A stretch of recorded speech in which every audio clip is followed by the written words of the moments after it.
Panel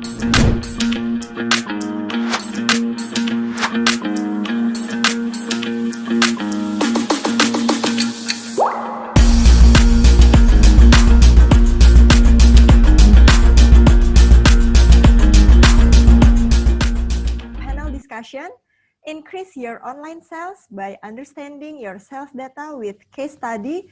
This is April, and the speakers are Vivek Thomas from iSensum and Pujianto Gonawi from This is April. And here are the speakers' profile. Okay,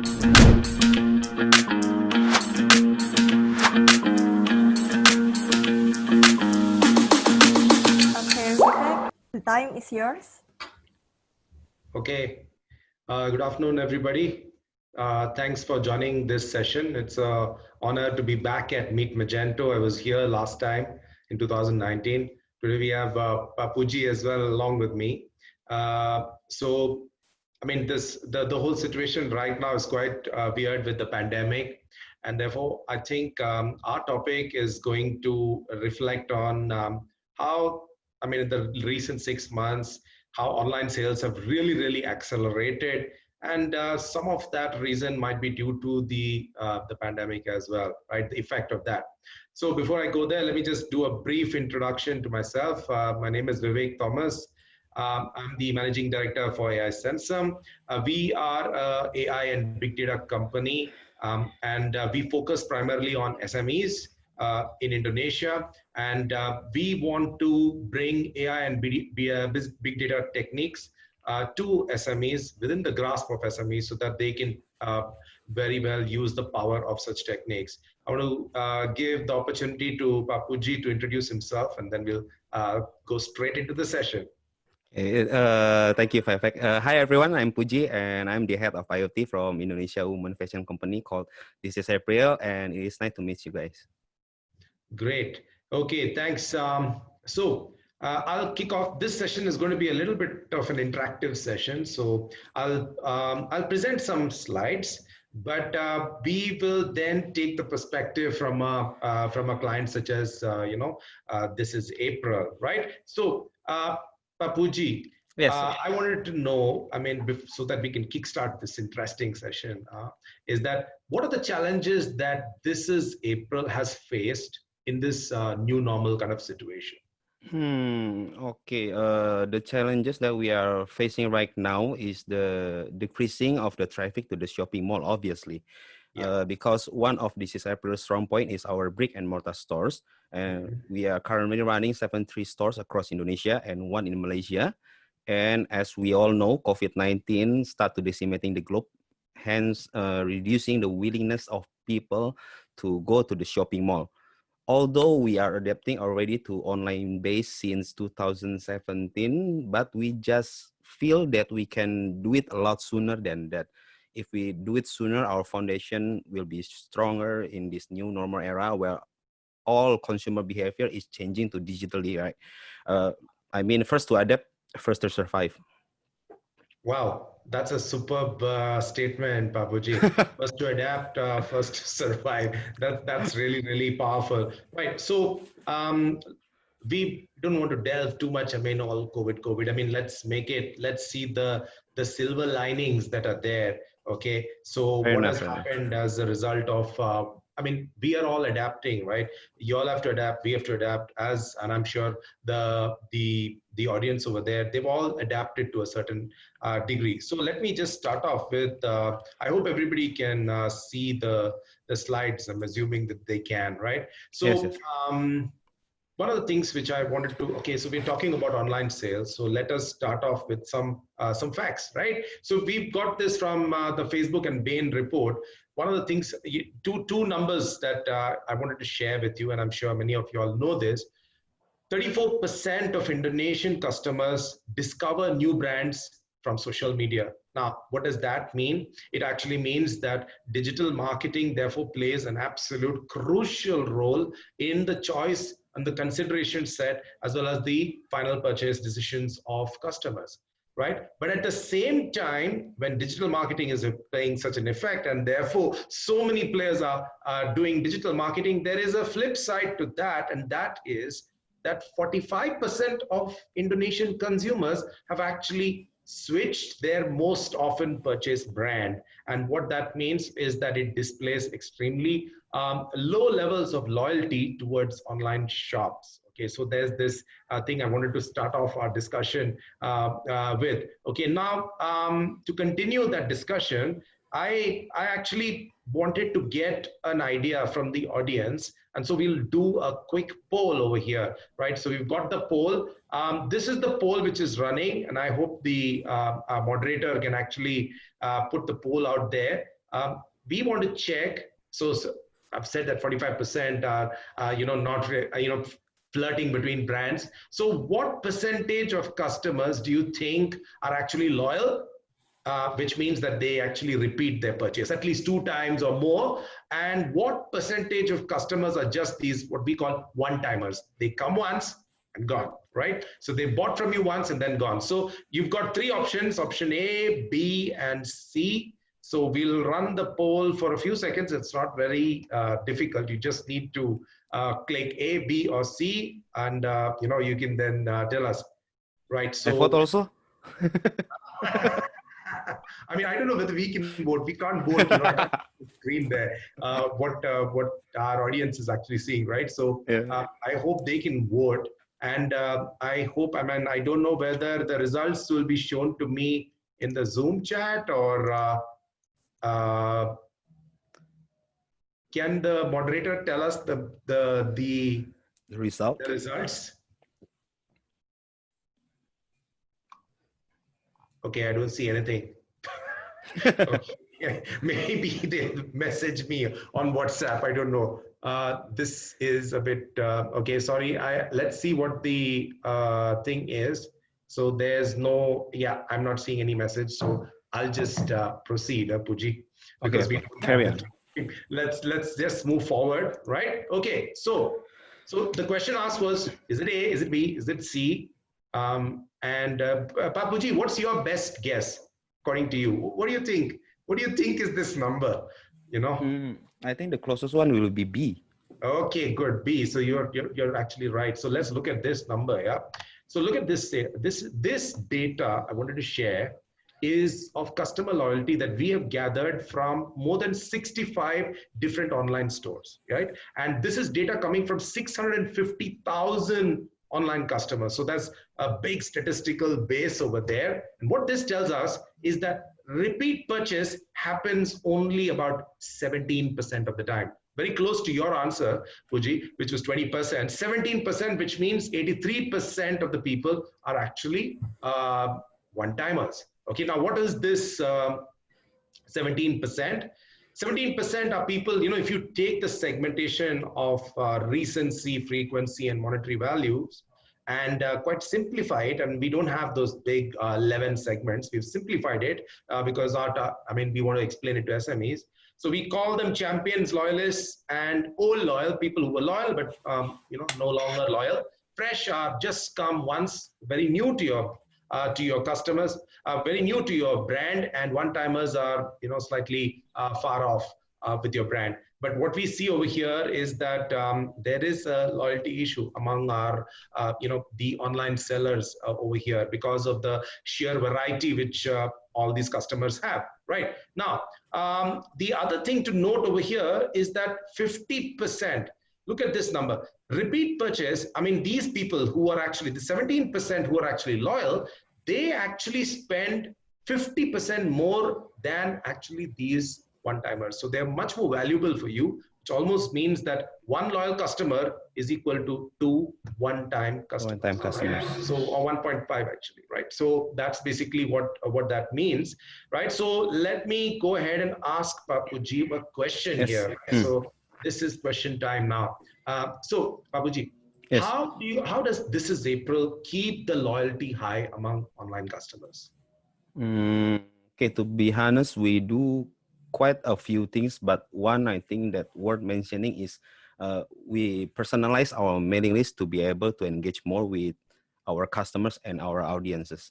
and Got it. we segmented our customers, so we know which are our champions, which are our loyal customers, and on top of that, we run a special campaign on each of the customer segment down to their personal preferences in terms of the product itself. Okay, Fantastic. which one of our customers that we love this particular red dress, we know it. Wow, that's great. So you are using personalization techniques. So Personalization technique, yes. and personalization, so that we don't want to give one size fits all to all our customers. So that's fantastic. Yes, it's correct. That's As correct. Right. Okay. So let me move forward, right? And let's go into the fact that how do we actually increase our online sales, right? So one of the steps that we do is we do digital marketing as well as content creation. So here are the steps now. So like we mentioned earlier, right, that digital marketing plays a crucial role. One of the things that you can do over here is to start with your transaction data. So every online shop has transaction data, which includes things like what items they bought, what is their phone number, what is their demography, etc. So that's transaction data for you, right? Now, once you have that transaction data, what we urge customers and especially SMEs is to actually look at that and then select which product that they need to advertise. So you've got 100 products, 100 SKUs. It's a little bit nightmarish, but there are techniques for you to select which are the products that you can advertise. Once you select the product, then you need to select a correct audience which matches this product, because not everybody likes, like Papuji said, the red top. Somebody might like a blue top, right? But if you gave the blue top to the red top liking person, what do you think will happen to your ad? It will be rejected, right? So we need to select an audience based on the kind of product. And finally, we should have some good creative content hooks which will ensure that the audience is hooked and they actually listen to us. And once you do that, you have an effective online ad, which actually results in high engagement. And once you get high engagement, you've got very high return on ad spend, or ROAS, right? And that invariably leads to much lower costs for you as a company, right? So let's go one by one. I'll start off the first one. So here are some tips on how you select which product. Now you've got 100. You each, Papuji, how many SKUs do you guys have? 10,000? Or at least 1,000? At least 1,000, I think. Exactly, right? So yeah. how do you select what is that thing, right? What is that correct product to select? What should I put out there, right? Now you can do guesswork, but let's not say that. Most SMEs have a very good intuitive understanding. They understand, they know, they've got a pulse on the data, so they understand, hey, who's my bestseller product, right? What's the high growing product? So they get that. SMEs know that, they have an intuitive sense. But then at the same time, when you're dealing with so many products, you will miss out on some crucial bundles. What product got sold with what? Right? So there's a bundling opportunity there. And again, things like feature identification. Is this pattern going up, or is this material type going up? So these are things that perhaps you need a little bit more closer inspection. And I would like to introduce everybody to a technique which is known as product association analysis and correlation. Although I've written over here, I'll tell you the algorithm, the secret sauce inside that. It's called cosine similarity, right? So if you merge product association along with cosine similarity, you get something like this, where you can understand, like in the case of the dress, now you get to know dresses are highly similar to pants. They go along with pants in the material cotton, on the color magenta, whereas tops is for denim and the color blue, right? Now, what this tells you is that you have now been able to identify a product with a feature, and this will give you a higher probability for success, especially when you create an ad on it. That's step number one, selecting which product to actually advertise, right? So now I talked about transaction data, that's very important and all that. So what I want to ask Papuji this question: what steps have This Is April undertaken to use data to actually increase online sales? Oh, this is a very good question. Okay, as we know, we are now on the fourth industry revolution, right? Or what we call a 4.0 industry. I will explain it one by one. The first one is the invention of the steam machine. Okay, everything changed since then. And the second is the invention of electricity. Once again, everything changed. Yeah, the way you run business, everything changed. And the third one is the invention of computer and the internet. Once again, everything changed. And on 4.0 industry, it is a data war. But don't get me wrong, the product itself still plays a big factor, but it is the way you use your data, your insight. Like for instances, your consumer behavior, they can get you to the top of the food chain. Since we know data is very important, we have stored our data for quite some time. And now we are doing lots of partnership with big data company. And one of them is iSensum. iSensum help us delivering proper product to proper audience. So thanks to you. Yeah, thanks for the shout out, Puji. That was great. So yeah, I think one fundamental fact, everybody, see, when we go to actually customers, Puji, many of the SMEs over here, they are first-time entrepreneurs. Perhaps they don't, really understand the importance of data. They know that data is important, but a lot of people, they still maintain their data in books. Okay, so they don't really. They are doing always. Yeah, but then you see, it's changing. People are fast adapting, because they understand that, hey, like you said, right, you want to go top of the food chain with that much kind of competition, right? You have to better improve. Otherwise, you're in big trouble, isn't it? Right. So let's go forward. I mean, I'm just keeping an eye on the time, right? Now, so the second part, right, which was what is the audience? Now, like I said, the red top and the white dress might be completely different audiences, right? But now, if you want to advertise, you need to select an audience, and the audience doesn't just depend on, on Facebook ads. You can just put interest. Can you put white dresses as an interest? Not really, right? You can put things like hijab lovers, or you can say lives to travel, or back, like goes to, you can put activities, but you can't really put a product per se. It is going to be very difficult. But the secret lies there within analyzing your transaction data. So if you were to understand who to advertise, what we would suggest is to actually look at your transaction data. And the first thing that you do is that you have transaction data, which includes things like email or the phone number. Especially when you're having your own website, you will have this information. You also have sometimes their buyer demography, simple things like what's your date of birth? That gets you your age. You can ask them their gender. I mean, simple questions without going into the things about data privacy, etc. Because we are already taking care of their data. You've taken permission from them to actually collect this data. And definitely you're marrying that information to their transaction details. Now, once you have this data, what you can do is next is to create some segments, right? Group these people based on the behavioral things, just like Papuji said. What are the products that they are buying similarly? What is the similar purchase behavior? And what's their loyalty levels, right?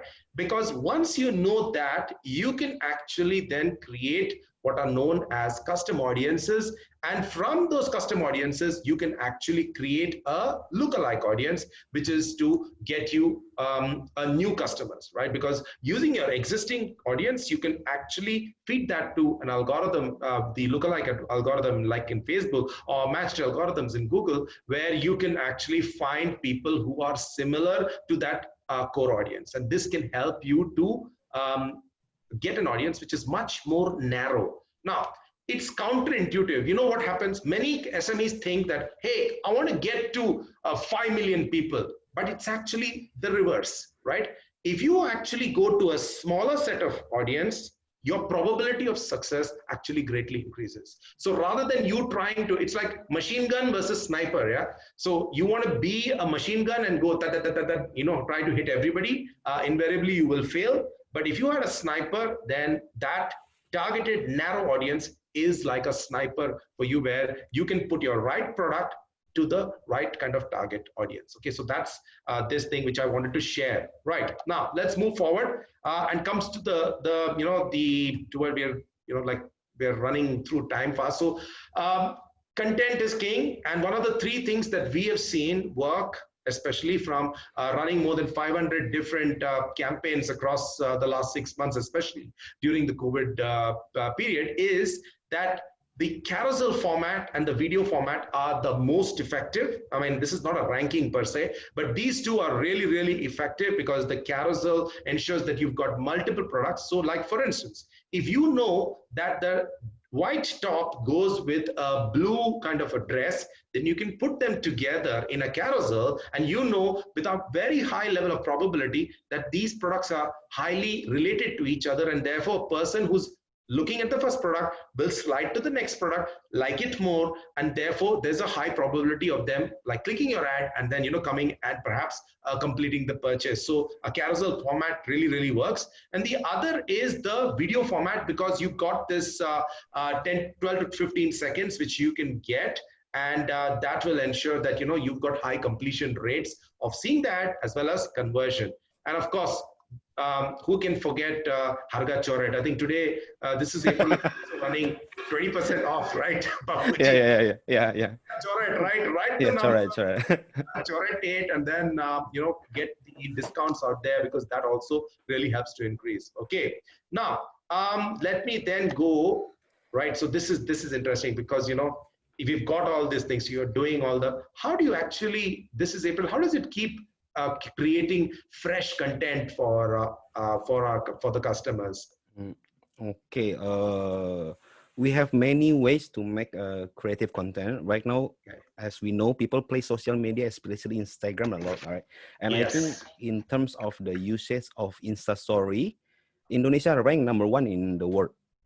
Wow. Yeah, it's true. Why am I not surprised? yeah. See, and we always try to represent our brand in the most engaging and fresh way that we could. We always have a weekly Instagram live on a Friday called Truth Day Friday, so we can engage with our followers live, doing Q&A and all that stuff. And we have I am wearing Tia hashtag on Instagram, so our customers can tag us with this particular hashtag when they post a picture of them wearing this April product, and we will give them a shout out when they do that. Fantastic. That way we are making our customers our own brand ambassador. Right. And TikTok also another form of new way to make a content. So we're keeping up with the trends, and we look at our data analysis and insight on Instagram as well. Then we'll know which one has more engagement than the others. Fantastic. That's a good point. I'll take that as the, that last point of yours, which is always measure your performance. And therefore, even if you're doing online ads, you've looked at your data, you've put out the ad over there, but hey, you need to look at the performance, right? Yes, and therefore, here's some tips on how you can measure your ad performance. And here's some, giving you some numbers, because ROAS from Facebook, the standard is around 3.3x, which means that if you spend $1, you should ideally get at least 3.3. Yeah. But there are some other numbers that, we would like to share. Things like reach to click. Now, if reach to click, you've got to so many people, you've reached out, right? But if the click rate is less than 1%, what that indicates is that your content is not engaging enough. Okay, so that is, let's say, a kind of a clue which tells you that you need to really work on your content a bit. The other thing is the click to cart. So you've got your click, but now you need to see how many people have moved from the click to a cart. And that we have seen across by looking at a lot of ads. We see that if it is less than 20%, you're not doing, again, a good job. And what we believe here is that if your click to cart is not that great, perhaps it can be indicative that your audience, the one which you've narrowed it down to, perhaps that's a little bit off. And finally, the most important, right, because that gives us the money, which is, from cart to purchase, and that should be above 25%. I mean, you've got less than 25%, that means you've got a problem, right? Now, we've got this 2 ads over here. You can compare them and see, like, so there's ad A here. they've got a content issue. Why? It's just 0.9%. And they also therefore have a purchase intention issue. That's why the ROAS is so small, 3.1. Whereas this ad B, it's got 6.6 in terms of ROAS, very good. But their reach, the problem is maybe if their click to add to cart was better, maybe about 20% or something like that, then perhaps this ROAS would have gone even more higher, right? So that is another way of doing it, right? So here are some tips which you can use to actually measure ad performance, right? So I will go to the last question, and then we'll leave it to the audience to see if there is any Q&A, Papuji, right? Okay. So what are your plans or innovations in the future for This Is April? And is there anything that you would like to share with us? Yeah. Yeah, like I said, first to adapt, first to survive, right? Yeah. So right now, our merchandising team are creating another line of product that supports people that are working from home. Like for example, loungewear collection is more like adapting the condition we are into right now, but not wandering too far from our own brand identity. I see. And ours is making a quality product with affordable price, and we found that in making a loungewear collection. I see. Fantastic. So that's one of the innovations that yes. One of the innovations that okay. So and that's driven primarily from the situation and work from home, etc. Yeah, correct. Yeah. So, I mean, I think we've come to the end of our session. I hope that the audience was, I had fun presenting it with Papuji. I hope the audience had fun too. We're happy to take any questions if there are any, but I really don't know how we are going to get those questions because I have no, there's the host. Yes. There is the host.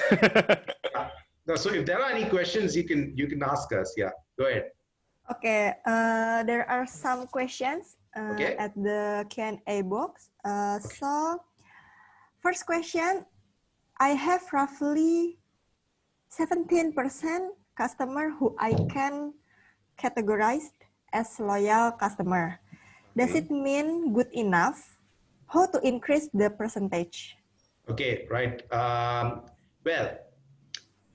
Is it good enough? Well, that is the median value, which means that that 50% of the people are at that point. Okay, that's now there are people who are above that point, and if you ask me what is a good percentage, I'll tell you what the 90th percentile, which means people in the top 10%, they have a loyalty base of 35%.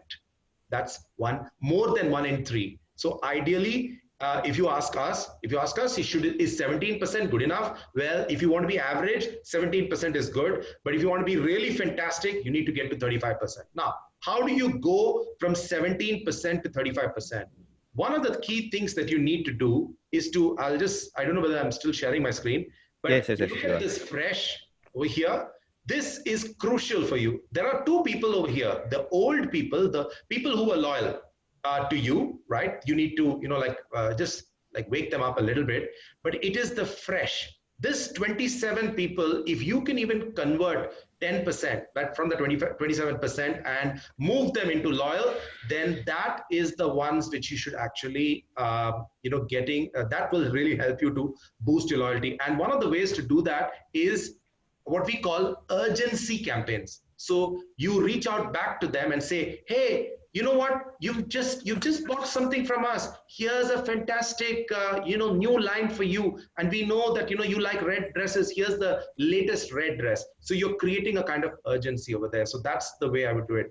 Papuji, any additional comments to that? Oh, I think you already take all my answers. Okay, so yeah, we'll give it back to the host. Yeah, any other questions? Okay, second question for Mr. Puji.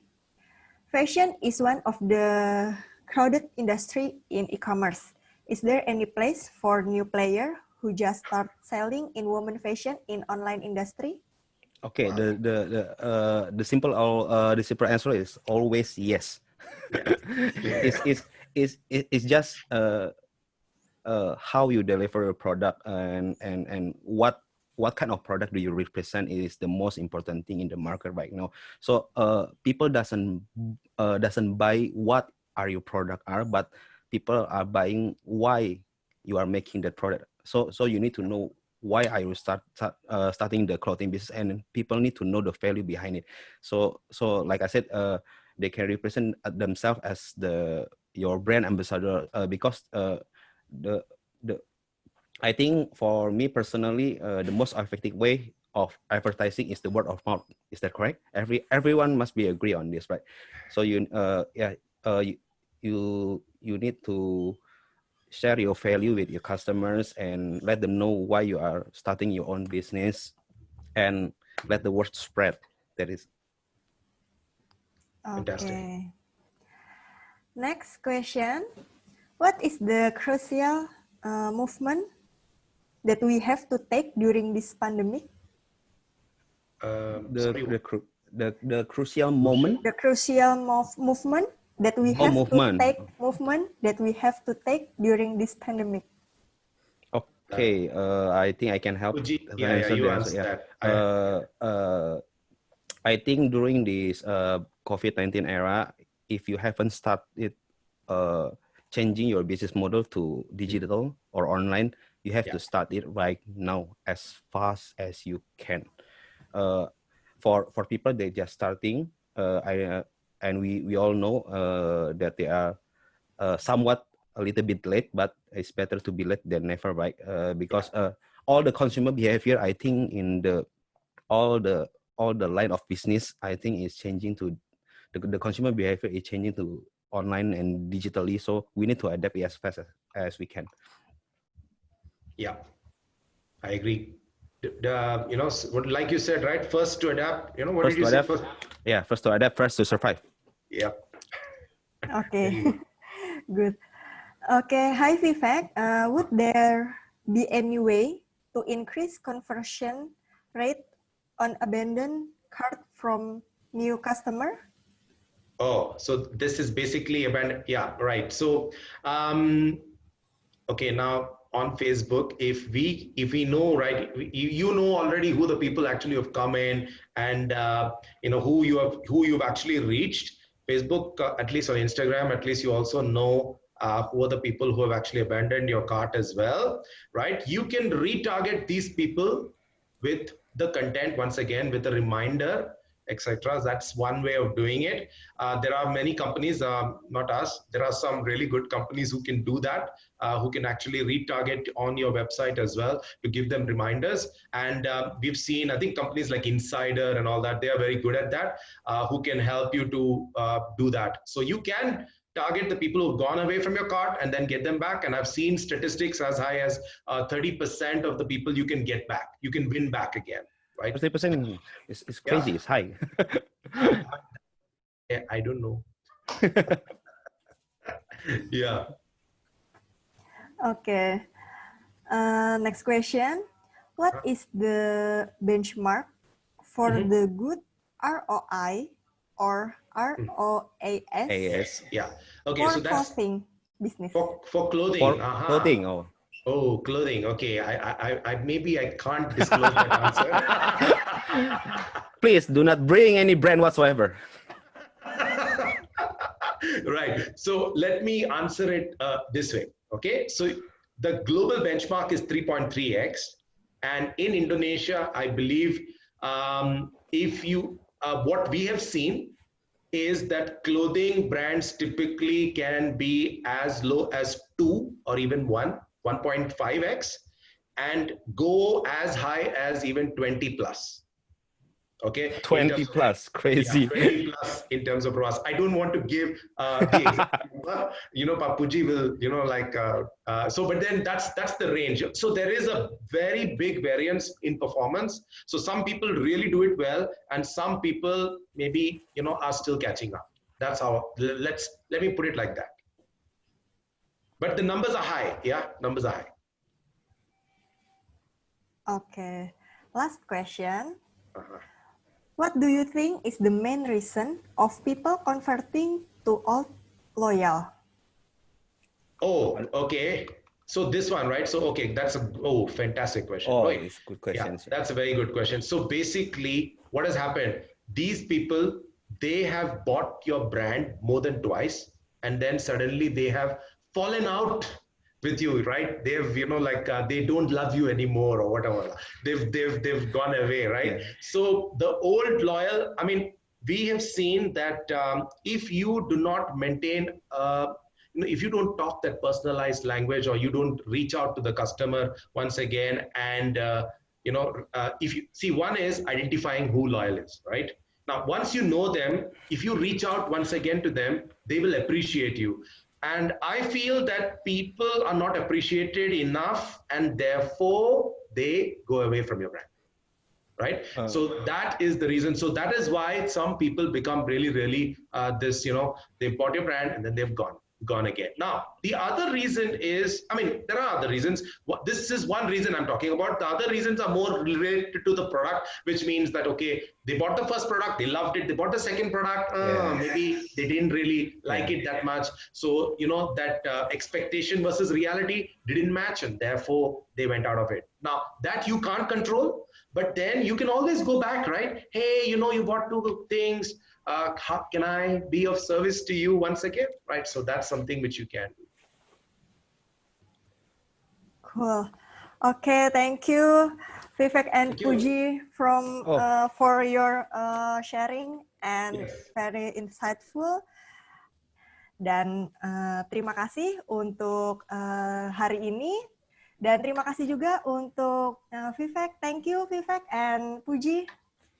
Thank you. Yeah, you're welcome. You're welcome. Yeah.